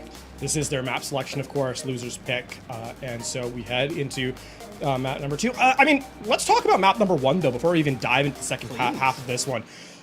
It's interesting because it's fairly close to the map, but there's a big difference that kind of plays out. One is obviously composition, right? We've seen Reaper versus Genji, and there's reasons why I think the Genji's a little bit better at the early stage of this meta. As we kind of develop in, it might change a little bit, but early days, yeah, I think the Genji's a little bit better because it's a little bit more difficult to mess up when you're engaging, right? Reaper, the margin for error is very, very small, and especially with the ultimate, not having a key win condition that just draws out resources from your opponents is really tough. As we get into King's Row here, I don't think this is going to really change much in terms of the approach, right? Very similar style to Lijiang Tower in terms of the composition setups, and the thing that I'm looking here for from Lemix is to be a little bit quicker, right? To kind of not let these fights get away from them. But the big difference in map number 1 in terms of why JNGK won is they were able to be efficient in multiple fights and just kind of rotate ultimates one at a time. When the big fights happened, ended up being that JNGK had more available to them, and Lemix just couldn't keep up. Yeah, absolutely. JNGK looking phenomenal thus far. And I don't, you touched on it a little bit. I don't think either of these teams is going to change anything for King's Row. Yeah. I think we're going to see pretty much, unlike our first series, where we had like a lot of comp swapping from both teams, we went to a little bit more diverse maps in that. I think we're going to be seeing a very similar flavor. Although, as I say that, JNGK on their defense are already swapping things up. RK getting off of the Sojourn, going on to the Ashe. That's perfectly reasonable, right? Interesting to see the Brigitte here from off. Not unreasonable by any stretch of the imagination, but it does mean that pressure is going to be a little bit easier to pin down. Yeah. I also think that the not having a Lucio is fine for a map like King's Row. I'm just surprised that we're not getting a double flex support on the defensive setup, right? That you're going with the Brig instead of like a Kiriko or Iliari BAP as well. And now here's where the Echo makes its appearance. Here, I like the Echo. This is gonna be tough. With the Ashe on play, the Genji actually has a slightly more favorable setup than the Echo does. That's true, but I mean, the Echo has such burst potential with that focusing beam. Doki-chan pushed a little bit off the high ground. Good coach gun to completely disengage from that. Oh, well, I mean, if you don't get bubbles, that makes it a little bit difficult. And Pierre immediately down. Doki-chan does answer right back, though, and is on a pretty difficult high ground to siege. Spint trying to do so now. But has to go very deep in enemy territory. Doesn't really have much assistance here. Now trying to make Taylor's life a little bit hard, but can't quite finish it off. And that ante isn't perfectly timed from Tamper. There's no follow-up onto Taylor. Spint now out in no man's land, no bubbles. Has to dash right on back. Lemix taking a good bit of space with pressure so low. I mean, this might be a tick going over so soon. And now it's about getting into position here, and this is where I think Soki-chan becomes just an absolute menace. No one can really get onto this Ashe. And a sleep dart deflected. Spint is a nightmare in the back line. And then he goes right up. Soki-chan doesn't stand a chance. No tick taken, by the way. Flawless defense so far from JNGK. Flawless, and now is where, a sort of a mirror of that first map comes in. JNGK are going to be first to ultimates, and on top of that, now they don't actually have to overspend, I don't think. And even if they do, a Nanoblade theoretically can actually cut through this 225 bubble and go for that double slash kill. Something that, was a lot more difficult to do on map number 1 with an unescorted Dragon Blade. For sure. Spint. Ooh, okay, not going to go in quite just yet. Takes a chunk from Grace there. Grace getting pretty close to the grab, too. Bob comes in. That makes Tamper's life a living nightmare. Has to try and peel through the hotel. Gets the blade out just in time, or is it just in time? Bubble very easily put down. Spint good for 1, though, and the rest of his team feasting as well. That tick finally does get taken, but Lemix not completely left out. And Tamper's going to take quite a bit of time to come back here. Lemix, man, if they'd managed to stay alive, there was a chance. I like that patience from Spent, though. Don't overplay your hand and kind of wait for the bubble to displace. And actually that extended time that was taken by Spint meant that Lemix thought they had the win. So Roos gets the nano boost in play, and that's an ultimate that's down now. So JNGK are right back even with their opposition in terms of the resource marker. Don't love that Pressure got woken up from that sleep. I feel like there was a way to pressure Spin out there. Now these Bob comes in, a grab comes in, Dynamite. Yeah, I mean, a second Zarya helps. Empire with a nice duplicate there. Already up to such high charge. Pressure just gets melted by the beams crossing on top of him. Beautiful anti too. A rally's not going to be enough for that one. Lemix, it takes them quite a bit of their time bank here. And they're still finishing off some stragglers, but they'll get this payload unlocked and moving. Yeah, I think so. The problem there from JNGK is they actually misplayed their resources. RK's Bob gets stuck in a corner, and there's just no follow-up damage in the Graviton Surge from Pressure. Flaws that really weren't present in their first map. So Lemix will get a bit of a benefit as they have just better resource utility, the management in that first fight, or in that final fight, rather. So they'll make their way through. Difficult place to be here, though, right? Nothing available except the nano boost coming online, and JNGK are going to be able to mark like for like. Ooh, that's tough, though. Yeah. Soki-chan already down. Lemix just have to backpedal and hope they don't lose anybody else. Look, even Taylor bashing backwards through the choke, too. And this is perfect timing. Oh, especially with Grace. A beautiful nano, but is it enough? Trying to punch through the bubbles. Laid on top of off, but he gets away around the corner, and Grace only gets the one out of this nano. Now Pressure coming back with a nano of his own, and Grace doesn't stand a chance. There he goes, and now this choke point is fully in JNGK's control. I mean, that's another moment of patience by JNGK, waiting until Grace expends every single bubble before applying the nano to Pressure. Means that even with that delayed pick onto RK, it actually is irrelevant because the fight is won. You're going to continue to be able to hold this corner, and you're coming up to you know, the Dragon Blade, coming up to the Graviton Surge again. It's going to be an expensive investment from Lemix to try and make you know, further progress, and their time is not really that friendly to them. A minute 50, it's not a perfect place to be. Spin's in a great position here too. I mean, how do you ever remove him? Even the Dynamite there just cleansed right off by the bubble. Spin opts to back up a little bit here. I think nervous about Impure coming up and over the house, and really wants to try and set up this Dragon Blade. It won't have a nano to go with it though, so we're watching Pressure to make sure those bubbles go where they need to. One already for himself, that's not ideal, but Grace with no charge on the Zarya doesn't have enough power to punch through right now. Here comes a Bob up over the top. Empire trying to duplicate the Ash just to survive, but it's not a very aggressive pick, especially with a Brig Shield completely preventing any value, in that Bob still zoning Lemix. I mean, now your time is being successfully burnt away by JNGK with 50 seconds left.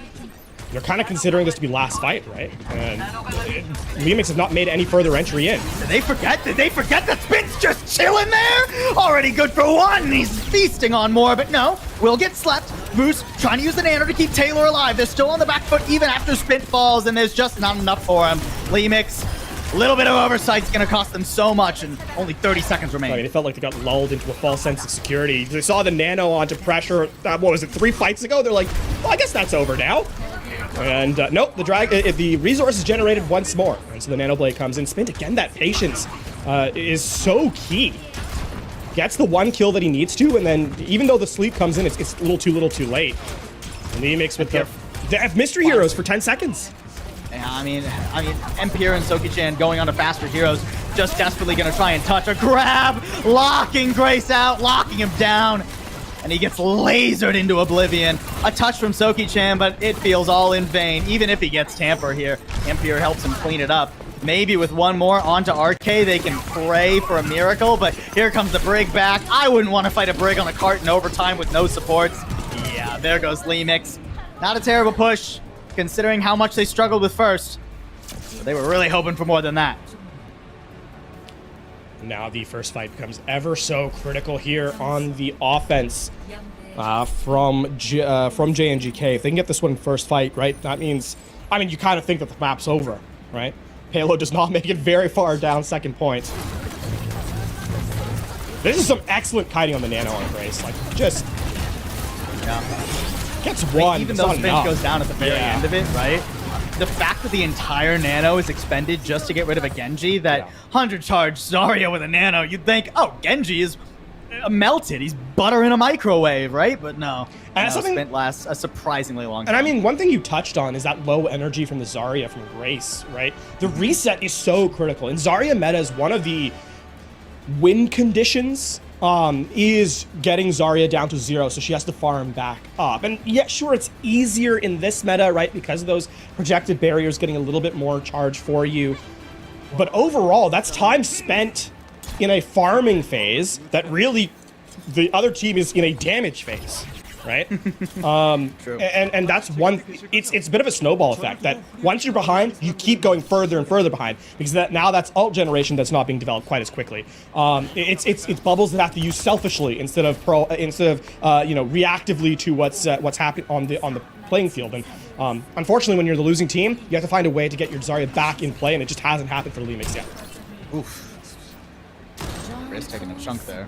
I mean, thankfully it's the tank that poked out into Widowmaker, so not pick at least. Lemix won't immediately fold on this point.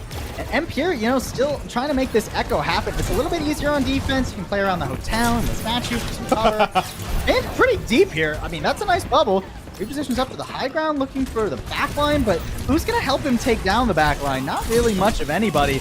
He's up here. He's got some damage on the Roost, but that last little bit is hard to make happen. He's getting chased down by Taylor.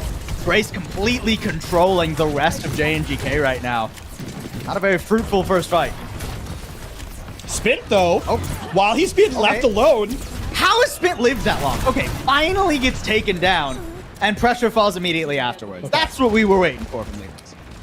Even still, this feels kind of bad that you're still hovering around this fight, that you're allowing JNGK to stay alive.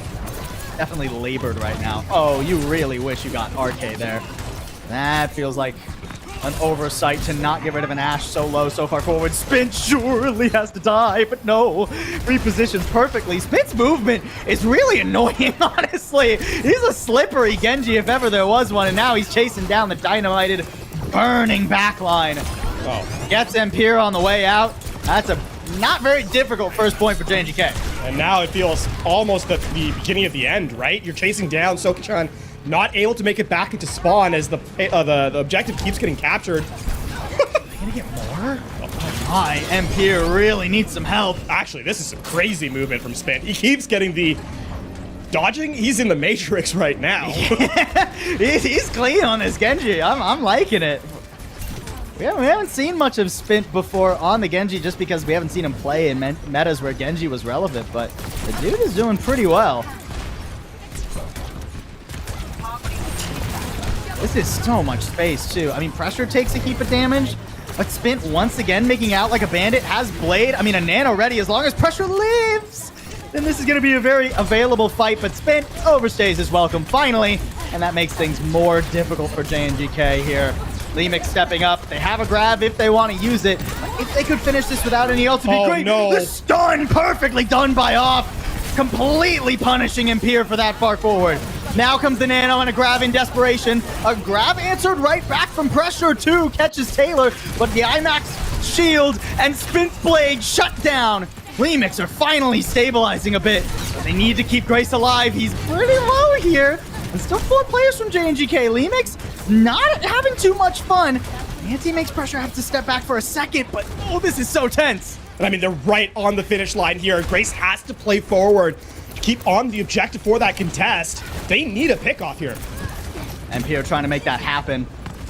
Eyes locked in on the back line, but has to keep focus on targets that are available. Somebody has to step up here. Spint finally falls. Here's the duplicate. Double Zarya's charging you, but one of them slept. No availability for Empire to really follow up in this fight, but it's enough damage.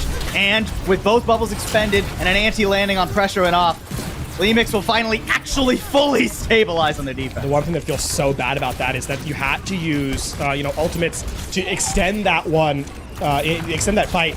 And the tragic thing is, there's still 3 minutes left, right? JNGK they still have all the time in the world to kind of keep this one going. And Lemix, they don't have any go buttons, like, right off the rip. At least Grace isn't getting outpaced to the grab anymore, actually beating pressure now despite them using it back-to-back here. Nano available too. Grace, grab Nano is hard to contend with. Grace doesn't quite have the energy, but eventually gets up to it. Yeah, and he'll carve through him. Doesn't even need the nano for that one. That's a good grab pickup there from Lemix. And now we're getting close to that. Actually, I think this is where you start to think like, oh, maybe Lemix has a chance. But keep in mind, JNGK have done this entirely without using anything. You kind of feel they're going for a big fight where they just dump every ult, of which, by the way, they're about to tick up to just kind of win one explosive fight to take this map away. Pressure is a grab, too. I mean, this Nano's probably going to have to be defensive to try and keep Grace up through it, right? Grace already kind of low, and Pierre falls, and things looking bad. Nano, oh, it gets used, but I think Grace was antsy. Okay, now managing to survive, gets rid of pressure, but here comes Spint, and it's more than enough. That will do it for map number 2. A closer map than map number 1, if only because of some judicious resource utility from JNGK, or from Lemix rather, on the defense. But alas, the time bank was just too big a difference to be caught up with, and that was still a minute and a half left in the clock as the payload kind of rolled over to the finish line. So, I mean, listen, match point, it's still doable for Lemix, but it really feels like JNGK have this one near all but locked up. Yeah, I mean, a little bit like our first series, right? There are moments where Lemix are really able to take control. I definitely like the adaptation from Empire trying to play around off that Reaper and try to look for, you know, things like the Echo, things like the Genji, right? It just quite hasn't settled properly for me yet, right?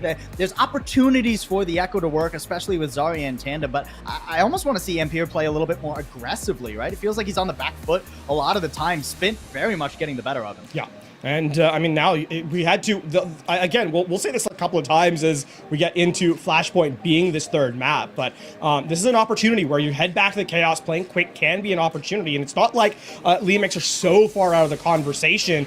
It really has been a couple of fights. Now, with Flashpoint stepping in, maybe you can actually make it work and just kind of outpace your opponent to a map victory to keep the series alive.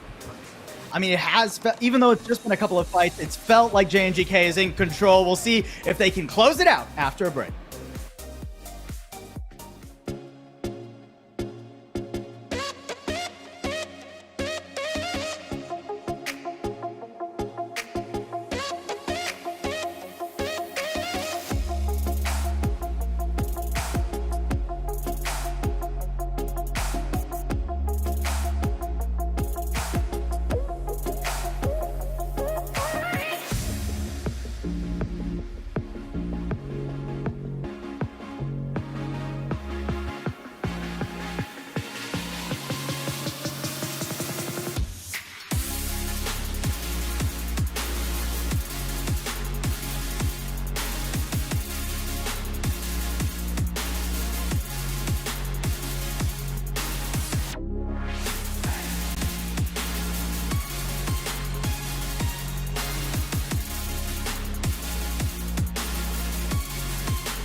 possibly only one more map for our first night of the fall series. I know I'm not happy about it. You guys aren't happy about it. You want your time for your skin. But JNGK, they're probably very happy about it if we only get one more map. It hasn't been a terribly large gap in these first two, LaFon, but JNGK have been in control. Yeah, and I mean, it's been a bit of a composition difference as well, right? It's not been, I think the experimentation by Lemix has sort of worked, but also has had opportunities where it just doesn't really pop off. And I think the big thing is that their ult economy just has not been able to be as effective as JNGK. A lot of that coming down to the fact that Spins is able to get value out of the blade, whereas the same cannot be said for the DPS ultimates on the other side of things, right? In terms of whether that be the Echo, the Reaper, it really just hasn't been as effective as consistently as JNGK.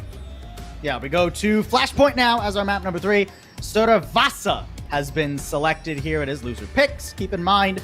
So this is where Lemix feel they have the best chance. Now that being said, it's probably going to be very similar compositions. We do have one sub for Lemix. They're going to bring Osiris back in. Not terribly surprising. That's who they had on Control, Lijiang Tower. Flashpoint and Control pretty similar compositionally and pace-wise. So you're going to bring Osiris back in and play a little bit higher tempo. Higher tempo, I think, is going to be the important thing. One thing we've seen from Flashpoint in the past is that this is a map that can be stolen away by teams that are, down at a deficit. But it really does come down to playstyle. You cannot be slow on Flashpoint, even less than you can be slow on Control, right? So I'm gonna need to be a lot quicker from Lemix here if they want to take this map away from JNGK, keep their series hopes alive. And Lemix, they're not messing around. They know exactly what they want to run. Empire immediately rolling out on that Genji that he toyed around with on King's Row. Confident that this is going to be the difference maker. Osiris in onto the Kiriko as well. Fascinating start here for both our teams. They're going to run straight to the middle of the map, straight to market as per the norm. And neither team really getting a better of the rotation to start us off. Yeah, I mean, that's the benefit of being quick, right? You get to be at the position the same place as your opponent, so it ends up being an even fight in terms of having control of the objective. I'm looking at Soki-chan and RK. Who's going to be able to get something out of this railgun, especially at these extremely long ranges. Fint trying to go in. RK giving him an opening. A beautiful shot across the bow, taking out the enemy Sojourn. Fint now looking for the secondary target. Grace up on the chopping block and will get chopped down eventually. It takes a second, but JNGK will undoubtedly take first pressure on, or first percentage on this point. There we go. Actually, speaking of pressure, there is a bit of a pressure valve for JNGK that Lemix simply doesn't have, and that is the Immortality Field, right? JNGK know they can play just a little bit more aggressively because when it comes to Suzu versus Immortality Field is better at keeping you alive. And that's one thing. We're already seeing JNGK flood in to the objective to try and play that close quarters around the Immortality Field when they get the advantage. JNGK not giving an inch to Lemix, though. This is hard to approach on this side when RK is up on such a powerful high ground. I mean, you can see Soki-chan trying to keep RK at bay, but not really getting much charge out of that. You gotta farm the railgun here, but it's hard to do so. Not really any good angles for the attacking Sojourn. The Kitsune Rush is available, has to be used immediately. Grace was feeling damage, still feeling damage. Wow, JNGK, they used the beat and push straight through the arches of the Rush. I mean, Soki-chan gets one, but it's a slaughter otherwise. That is going to be the point, actually. With only 10% remaining, Taylor's the first one to respawn, and I do not think Lucio is going to attempt to touch on this one out. So JNGK will strike first, and as they have to rotate, this is, oh my god, this is so rough for Lemix. Entirely opposite end of the map to have to get to the next checkpoint. JNGK just set up her first. Yeah, I mean, and they have grab too. Pretty free here. And it was a very economical fight from JNGK. One support out for one. They're still a little bit ahead in these ults. I mean, finally Lemix are coming up to some of their own. You can see that's why they're not super eager to take this fight. They want to finish this last percent on the blade or so. But a quick fight from JNGK. We talked about fast fights and tempo. Pressure does get a little bit hurt, but forces out the beat and gets away thanks to that immortality field. The blades! No, it didn't have any bubbles. And now here comes a grab and overclock. Lemix aren't afraid to chuck in the bank to try and make this happen. RK making it difficult though. 2 already on this overclock and 1 more railgun teed up. A blade from Empire, but he's ever so low. Manages to finish him off. Can't get to the health pack though. This is scrappy as can be. But I'll take a Zarya in a fight against a Lucio, or normally I would. Okay, there it is. Finally gets that one done. Pressure was almost his own biggest enemy at the end there, hitting a right click against the wall to self-damage.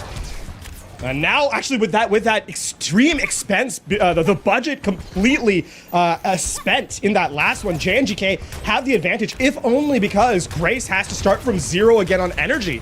And now, looking forward, you can see Pressure's going to try and take forward space here and just make life difficult for Lemix and their squishier players. Finn does take a lot of damage at the beginning. That disruption field is no joke. But RK's just in such a strong spot. I mean, how will you ever get to RK? Empire has to try and go around the side, maybe with the assistance of Taylor. Spint's already on his backline, though. Spint's in a room where he can't be bubbled. Way too far forward, and Empire is having a much better time in the enemy backline. RK trying to make it up, though. I mean, Soki-chan has 1 health. Just reload. There we go. Finally gets it done. No railgun, though, to keep this one going. A flip for Lemix. Grace at full, or well, near full energy.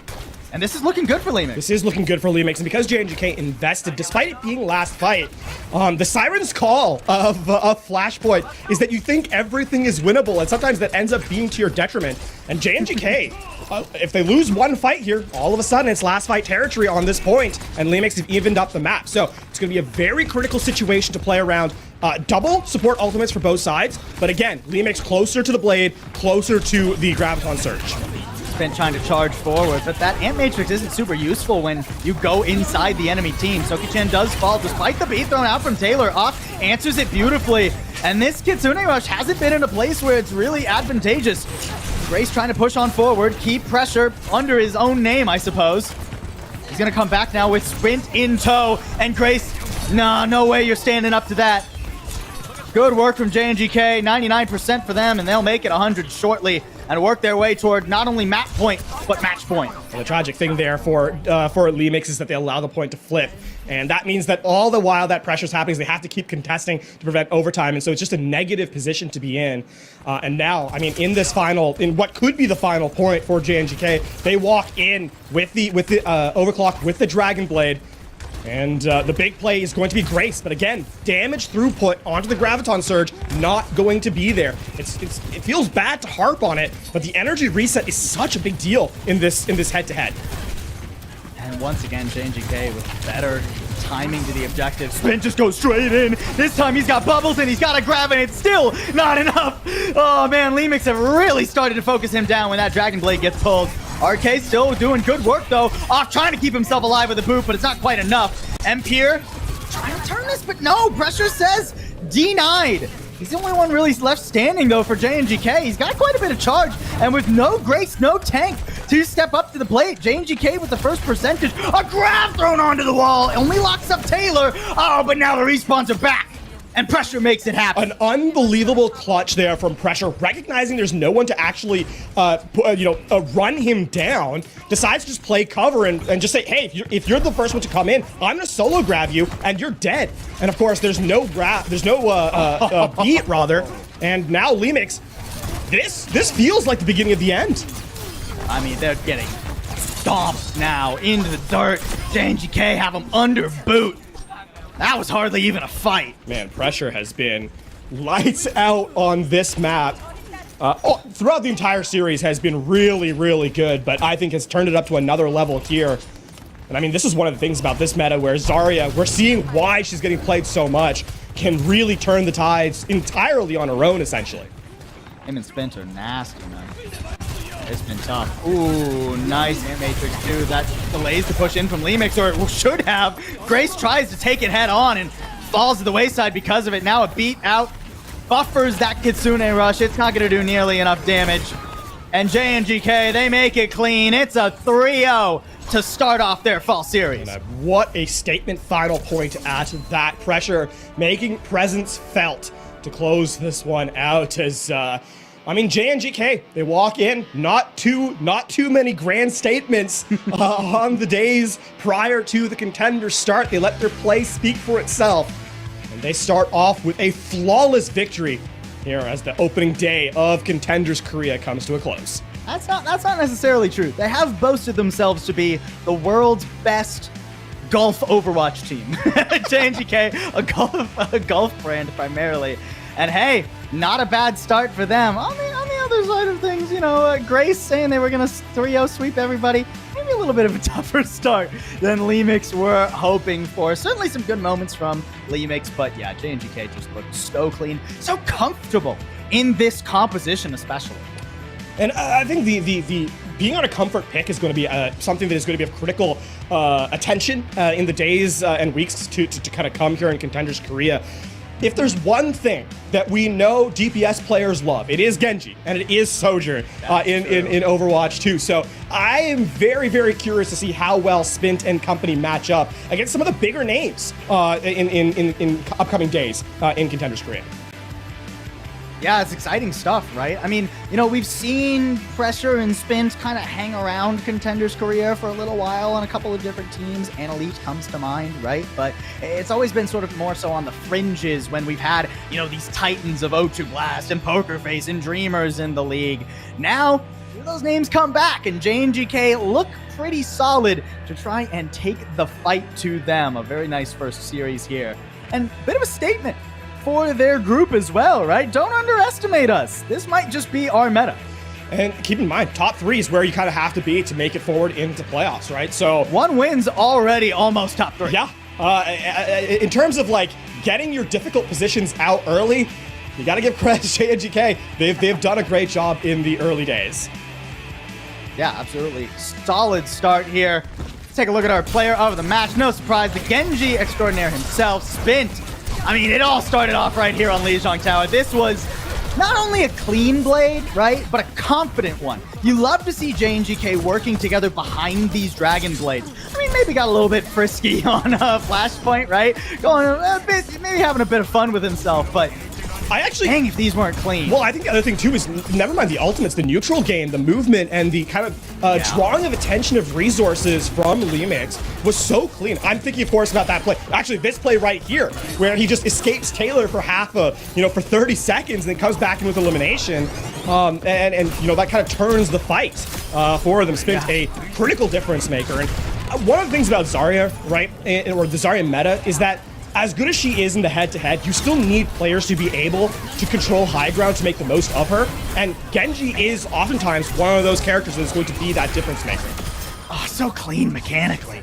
So quick to snap from target to target. And even here on Suravasa, the only moments where JNGK really struggled where Lemix was able to take like 4 or 5 players and throw them into Spint when he goes a step too far forward, right? Otherwise, in fights like this, he's farming onto the enemy team. I'm really excited. Yeah, and actually, you know, to draw away from, you know, Spint in specific to like JNGK as a whole, the confidence to kind of take fights 3v4, 3v5, knowing that even though you don't necessarily win out, you have advantage on map control and so forth, means that I'm expecting very big things from them as we move forward. Of course, this is the results for our first day of Contenders Korea. A bit of a quick one, 3-0 across the board. Yeah.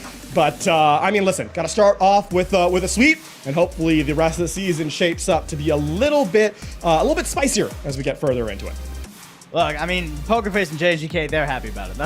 That's what matters, right? They get the exact start to their season that they wanted to. And, you know, like I said, you only play, what, 4 games in your group, right? You play everybody once.